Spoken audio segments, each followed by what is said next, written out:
Western totalmente, yo creo que en esto coincidimos todos, es un western muy singular y creo que la singularidad se la da el hecho de que haya estado dirigida además por Marlon Brando.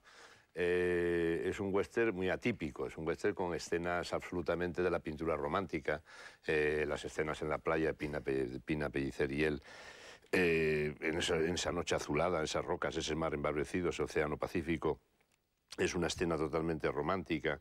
Las posturas de él y los primeros planos de él es una mezcla entre Lord Byron o el almirante Nelson. O sea, son personajes que reconocemos en toda la historia pictórica del romanticismo. Hay planos que pueden recordar incluso cuadros de Caspar David Friedrich también, escenas en esas rocas atormentadas. Y luego la parte plástica es muy curiosa. Marlon Brando a mí siempre me ha interesado sus aportaciones en el cine porque hay una singularidad en el vestir. O sea, ese poncho rojo que saca, esa manera de autorretratarse con un narcisismo absolutamente carente de pudor, a unos límites absolutamente extremos, pero lúcidos. O sea, de decir, soy el más guapo, tengo la cabeza más hermosa, nadie puede dudarlo, etc. Y esa osadía y esa manera de imponerse él en la cámara y en el cine, hace las botas que saca, por ejemplo, cuando aparece después de la huida de la cárcel de Sonora, que sale con ese poncho, ese sombrero y unas polainas extrañísimas, extrañas. Todo el tiempo están vestidos, además de mexicanos, quitando los dos desarrapados son los únicos que están vestidos de tejanos, que son aquellos que encuentran en la taberna, en el bar que le proponen el atraco al banco. En fin, plásticamente es una película hermosísima. Los primeros planos de él, yo creo que en toda la iconografía de las películas de Marlon Brando, los primeros planos de rostro que él mismo se fotografía a sí mismo son únicos. O sea, yo no he visto esa potencia de esos perfiles y esa cabeza romana maravillosa que tiene, ¿no? Y luego la película pues es muy singular porque interviene una serie de elementos, como tú has dicho, de que aparece el Océano Pacífico, aparece el mar embravecido, unas playas maravillosas, pero donde además en esas playas están ahí como sometidos porque los dos cómplices de él, los dos vaqueros que están con él esperando a que se recupere de su rotura de mano derecha, pues están como viviendo en el infierno. Al mismo tiempo es un paraíso aquella playa con aquellos chinos deliciosos que te traen pescado, aquellos niños. Sushi, también unas cosas que cualquiera hoy día pagaríamos, pediríamos una hipoteca para ir de turismo a una playa de esas, ¿no? Y bueno, esto le da un carácter absolutamente singular. Él contaba también en sus historias que el montar a caballo a él le parecía un horror, ¿no?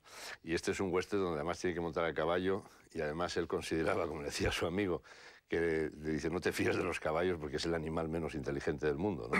Y entonces él lo consideraba una especie de condena a estas cabalgadas a caballo porque son tremendamente peligrosas.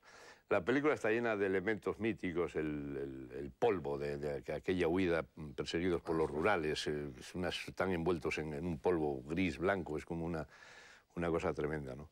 En fin, la película la vamos a ver, a mí me parece una de las películas que yo disfruté muchísimo hace muchos años, en el año 60, era yo mucho más joven también, y vuelta a ver ahora, desde luego es una película que, como decía Juan Manuel, no pierde, todo lo contrario, gana con el tiempo, yo creo que es una obra atemporal en ese sentido. Muy bien, muchas gracias. Es verdad, es atemporal, ¿no?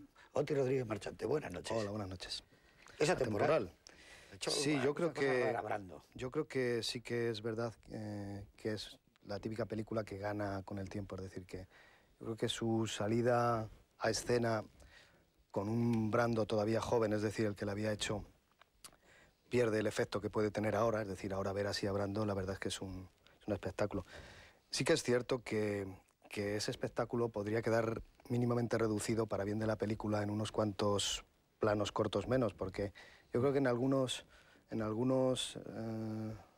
momentos esta película no ha sido tan bien recibida por la crítica, que incluso la llegó a llamar, en vez de un rostro impenetrable, la llegó a llamar un rostro insoportable, porque es cierto que sale quizá algún plano de más. Pero bueno, en todo caso es una película única, primero porque es la única que ha dirigido Marlon Brando, que es una de las personalidades del siglo pasado, de las más grandes, y segundo porque es verdad que es un western con vistas al mar, cosa insólita y que no tiene... Con vistas al mar y con vistas al primer plano de Marlon Brando, con lo cual lo hace algo sumamente especial. Luego, con respecto a Brando, hay que decir que su capacidad de absorber la película es tan absoluta y tan total que hasta llega un momento que le roba el papel de bueno a Karl Malden, que es decir, que es el bueno cinematográfico por excelencia. Y bueno, tampoco vamos a adelantar mucho más de la película. Yo creo que es insólita que los espectadores pocas veces se han enfrentado a una película tan rara y tan hermosa al tiempo y tan salvaje, por otra parte, que es uno de los personajes que más le gustaba, salvaje o rebelde, que más le gustaba hacer a Brando. Una persona tan rebelde que se rebeló contra sí mismo y contra su propia física, es decir, convirtiéndose del tío más guapo a un ser monstruoso como es hoy en día. Y por mucho tiempo esperemos. Es verdad eso. Hay un tipo que yo creo que ha conocido como casi nadie en la historia a Marlon Brando, que fue Truman Capote cuando estaba rodando Sayonara, y hizo un artículo largo, como de 20 y tantas páginas, que se llama El Duque en sus dominios. Ahí da una explicación muy clara de cómo es Brando. Brando al principio estuvo de acuerdo con la visión de Truman Capote, luego se enfadó, pero evidentemente todas estas cosas que estamos diciendo ya las veía él solo con observar cómo Brando llamaba al room service y pedía cantidades enormes de arroz y de arroz y de arroz, y saque, y saque, y saque, y su concepto de lo que era el arte. Yo creo que esta es una película que cambia muchas películas del western, sobre todo de los que pretendían cambiar el western. Monte Hellman, por ejemplo, The Shooting, El tiroteo, es una película que nace de esta. Pero, como decía antes, yo creo que hasta el propio Clint Eastwood ha tenido mucho que ver con su personaje del sheriff en Sin Perdón. Es una película clásica de venganza, es la historia de una venganza. Alguien que necesita el camino de la venganza para poder llegar a liberarse. Lo que pasa es que el personaje de Rio Kid es tan complejo como es la propia personalidad de Brando. Entonces es muy difícil que existan ese tipo de liberaciones. Pero en las fiestas mexicanas, cómo es el pueblo, cómo son los interiores donde vemos una familia normal y corriente que está comiendo, un matrimonio, una hija y un invitado, o como decía Eduardo Úrculo, ese mundo del polvo, de las llanuras, lo hemos visto en otras muchas películas. Hay planos incluso que parece que podían haber sido rodados en el desierto de Almería, porque son unas ramblas muy parecidas y sobre todo muy significativas a como luego utilizarían las ramblas Sergio Leone o cualquier otro de los grandes, Richard Brooks. Es decir, que la intuición de Brando, no solo para interpretar una escena como antes la había interpretado nadie, también ha servido para hacer una película como antes no la había hecho nadie, es decir, no ha buscado antecedentes. Y yo sí creo que ha tenido que ver con bastante cuidado y minuciosidad, no tanto a John Ford como a Mizoguchi o a Kurosawa, porque hay algunos momentos que la película parece que está planificada por un cineasta japonés que estuviera haciendo un western en Estados Unidos. Y nada más, con todas estas cosas creo que es lo suficientemente interesante como para que vayamos a verla ya inmediatamente. Con todos ustedes, El rostro impenetrable, dirigida e interpretada por Marlon Brando.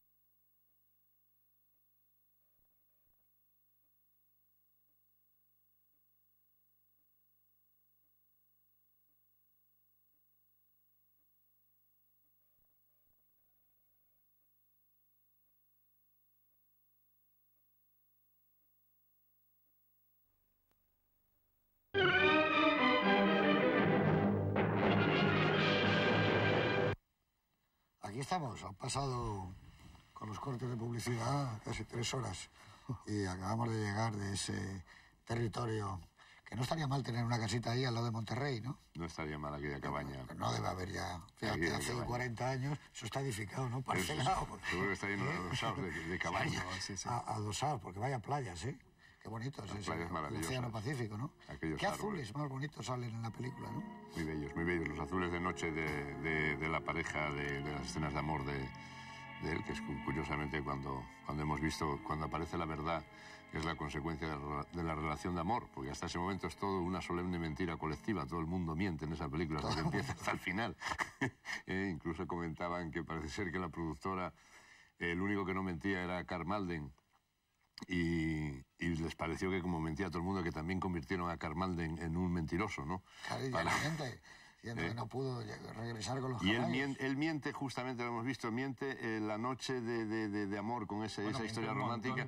No, miente incluso hasta el final, hasta el momento de la, digamos, de la materialización carnal de ese amor con Pina Pellicer.